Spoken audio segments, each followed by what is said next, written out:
Hi there, my name is Elvis, and we are dealing with the pursuit of money. And today, I want to speak to you about the principle of spending and saving. In our society today, we are either saving at the expense of spending or spending at the expense of savings. I am going to be looking at a story from Genesis 41. The story is about Joseph in the prison. Pharaoh had a dream, and in his dream, nobody could interpret the dream. So Joseph was called upon to interpret the Pharaoh dream. The dream was Pharaoh had this dream of a dry corn and a robust corn, and a skinny cow and a robust cow twice. But unfortunately, he had no idea what it means. So here comes Joseph, who said, well, this dream was doubled because this is something that is established. In other words, this is going to happen. And what is going to happen is there's going to be a time of surplus, and there's going to be a time of difficulty. And Joseph came up with a brilliant idea. And he said, Pharaoh, this next 7 years is a time of surplus, and what I want you to do is to save, to gather as much as you can in the time of surplus. This is important simply because this is not what we have in our society today. The time I'm recording this right now, we are in a state where everything is standstill, no job, nothing. This is when people want to save, when things are not working. That is a wrong concept of savings. You don't save when things are not working. You spend. It is my intention that you're supposed to be saving before now. But unfortunately, that is not how our society is designed. So the first principle of saving is this: you save when there is abundance, and you spend when there is scarcity. This is completely the opposite of what is happening in our society today. Money is a mindset thing, and there's a belief behind every habit that we exhibit when it comes to our relationship with money. Your understanding of money will determine how you relate with money, because money is very relatable. When I was growing up, my first encounter with money was I visited an uncle during Christmas period. Maybe for those of you who don't understand, Christmas period is a very exciting time. The time that you eat the best food, you wear the best clothes, and the best shoe. So I went to visit an uncle. After my visitation, he gave me money. I was so excited. That was my first encounter with money. Then my second understanding of money was when I asked my mom to buy me a slate. What we have then was to go to this school where you have to go with slate, you write with chalk.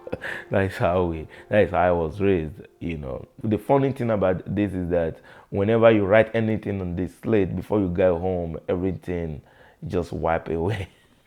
So you are forced to commit things in your memory. And I said, Mom, you know what? I need a case, a slate with a case, so that whatever I wrote in my slate will not be wiped out with rain or whatever. And she said to me, go save to buy it. So my first encounter was money is to be given to you. Second, money is to be saved. The problem becomes, at what point do you save and spend?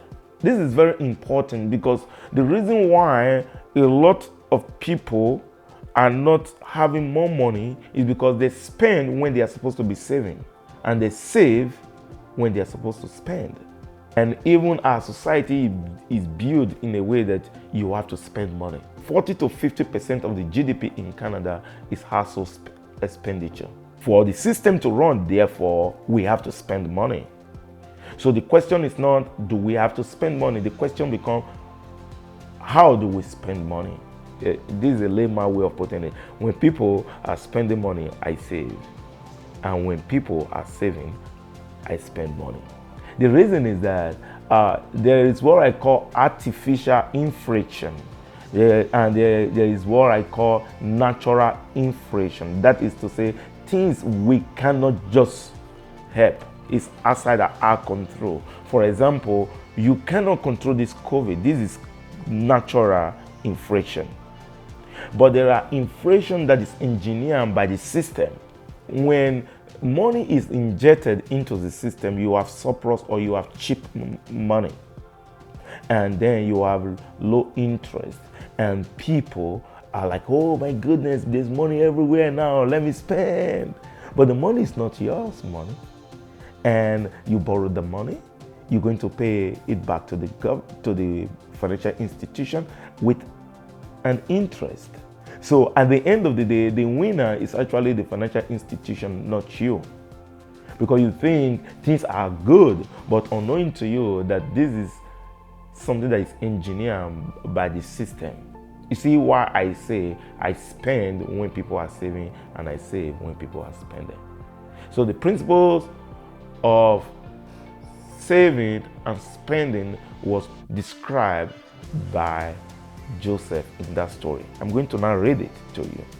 From Genesis chapter 41, I'm going to read from verse 32.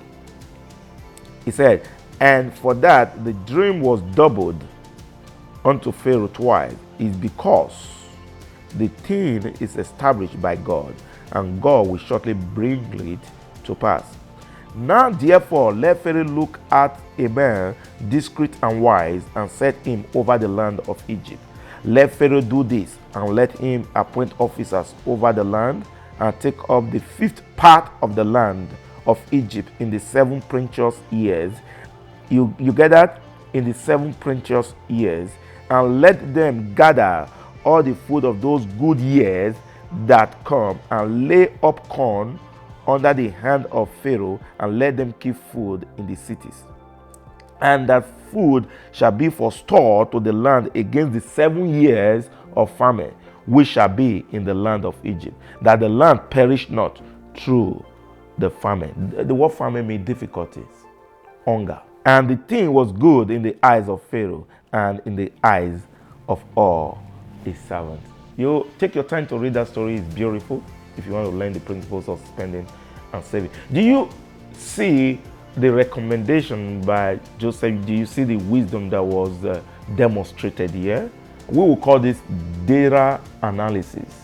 The common man do not even know their spending habits, but the financial institution does, because they have information you do not have.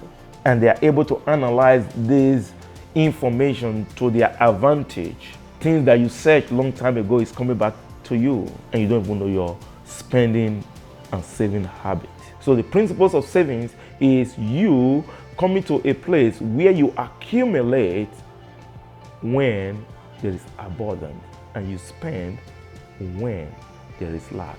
So I encourage you, my brothers and sisters, you need to master this principle of savings, and the detail of this principle is in my book. Get it, read it, gift it away as a way of saying I'm living a life of purpose. Thank you, and stay blessed.